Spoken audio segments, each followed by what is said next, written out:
Panintsika dia eritaona tarina taty arina amin'ny fanambadiana dia bevoaka indrisany efa fahafajaza nanomboka teo amin'izay dia niditra an-tsehatra bebe koa rafozana lahy sy ny rafozana vavy avy amin'ny vadiko ny zobavy ary navita ny teny hoe vehivavy antitra be sy momba io hoe dia mbola hiteraka narary ny any amin'ny vadikely ny ady ary namikotra hatrany ny fifankatiavanay zahay indrisany efa nanomboka lavo le vadiko sy resy dia nanomboka teo ny ady ny vono ny tsy fodiana alina niditra tao an-tokantranonay marina fa izay mivady dia olona mifikitra ary nanankina ny fiainana tanteraka tamin'Andriamanitra raha vamora nefa izany satria taony tsy fanorenana matotra niaraka teny ihany izay na dia teo aza ny latsa ny ady ny eso ny vono tao an-tokantrano dia niaritra teny fony izay tonga tamin'ny 27 taona koa dia nahazo ny zanakay voalohany izahay vavikely izy io tena raiki-po tamin'ny zanakay izay mivady ka nitoy indray ny fiarahana ny fankatiavana ary tsy mifakafoy fiandraiky amin'ny 30 taona dia nahazazalahy indray izay saro-piterahana teo amin'ny miteraka an'ilay zanako lahy kanefa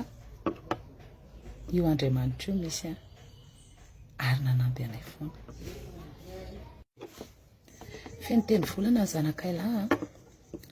dia teo vao tena nanomboka ny korotana indray ny tokantranonay ary tena rava tanteraka mihitsy mbola nampy latsa avy tamin'ny avambady hoe hita mihitsy hoe mpamosavy fa voapirovavin'io zaza na saro-piterahana io 10 taona taty aoriana dia niala taminay tanteraka ilay vadiko nangataka divorce izy fa hoe anambady an'ilay namako tamin'ny fahazaza hony tsy nananako alahelo fa navelako izy ary dia tody soma tsara ny mariagen'izy ireo dia niteraka roa lahy izy sy ilay namako tamin'ny fahazaza za kosa tamin'izay nanohy ny adiko rery nitaizan'ireo zanako roa ary tsy nahazo fanampiana tamin'izaniza fa sady lahy no vavy tamin'izany nefa maha-olombelona dia nalemy ary reraka ihany dia lasa taizan'ny aretina taty aoriana tsy nisy olona hitaraina tsy nisy nanampy izany adiko izany fa dia za rery ihany tsy nisy nitaraina na ho iaho satria nareo havako aza dia nanalavitra noho ny hoe zakao fa fanambadiana efa tsy tsara tsodrano noho ny efa rodenga ma no ilazako azy hoe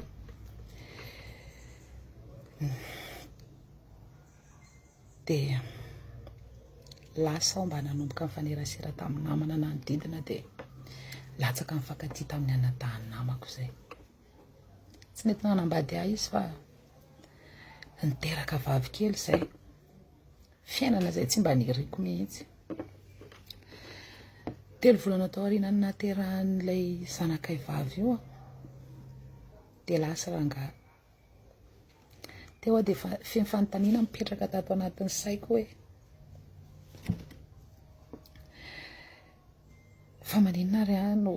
mijaly ara-pitiavana ary tsy manambady dia mbola nilatsain'ny reniko ihany aho tamin'izany rehefa tsy nahita valiny tamin'io fanontaniana io dia nanontany reniko aho dia mbola latsa ihany koa ny azo tamin'izany hoe ianao tsy vehivavy natao fakavady fa vehivavy fakana-taranaka fotsiny fanontaniana tsy nahitako valiny hatramin'izao io feno ny taona io zanako farany io dia firy asa indray koa tena nahatsiaro vera tamin'izany dia tamin'izay indrindra no tafaraka tamin'ity olona anankiray ity indray very ny asako, ny tombony aretiko,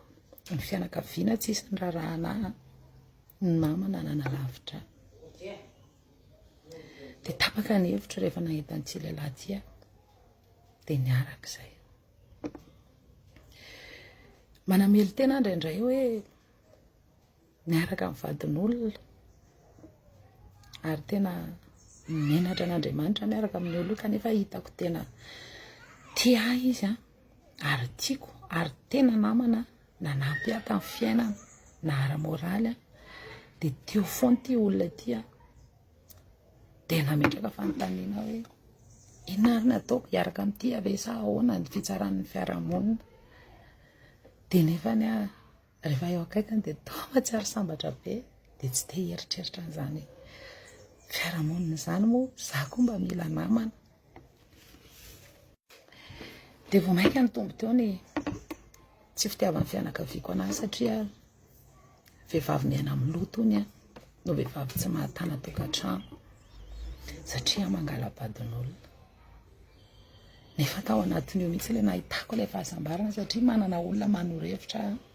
ary manana olona ihany koa azo anteherana amin'ny fiainana ary tena tsapako hoe tianay olona io. Na dia eo aza ilay fieritreretana kely indraindray manamely tena hoe fitiavana nefa fitiavana miorina eo ambanin'ny alahelon'olona. Ny tena isorako an'Andriamanitra nefa dia ny fitantanany sy ny tsy fanariany anay efa mianaka dia miaraka amin'ilay rangahy moa izany hatramin'izay ka hatramin'izao. Ny hafatra kely tiana ho ampita amin'ny androany dia aza manaraka ny diako ary mahaiza mandanjalanja ny avim-pitiavana satria tsara loatra miaina. Raha fitiavana mivery dia fitiavana ihany ny solony. Dia ety am-piandohana aokantsika tsy tsara be fahatany, ety am-pamaranana moa izany aokantsika tsy tsara be fahitany satria tsika matetika dia ny tsara izay ny ataontsika voalohany. Nefa tsy fantatrao izay niainan'ilay olona tao anatiny tao inona ny mahatonga an'ilay olona manao an'iny. Dia tantara ho ampon'izay mahalala tsy tokony hisy fitsarana be hoy satria tsika olombelona indray dia mitsara be fahatany izay.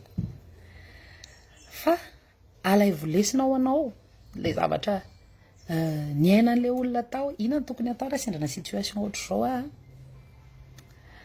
dia inona ny ataoko raha ohatra izao no misy eo amiko dia lesona ny raisitsika androany fa tsy tsara be fahatany.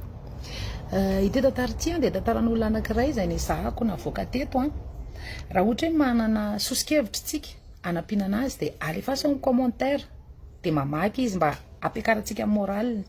tsy ho anazy rery ihany fa raha misy olona ihany koa ka sendrana ka ohatra nyity ihany dia mino fa rehefa hamaky ny commentaire antsika izy dia hiakatra ny moraliny. Dia courage be ho anao izay sendrana situation ohatra ity, mifanaratsika ho iaho dia mifananatra dia mifanoro-hevitra dia mifampiakatra moral fa tsy sanatria ny commentaire anao amin'ity vidéo ity indray no ampidina moralin'ilay olona dia mirary alahady mahafinaritra ao antsika rehetra. Dia samy sambatra daholo amin'ny fiainana dia aza mitsara be fahatany ho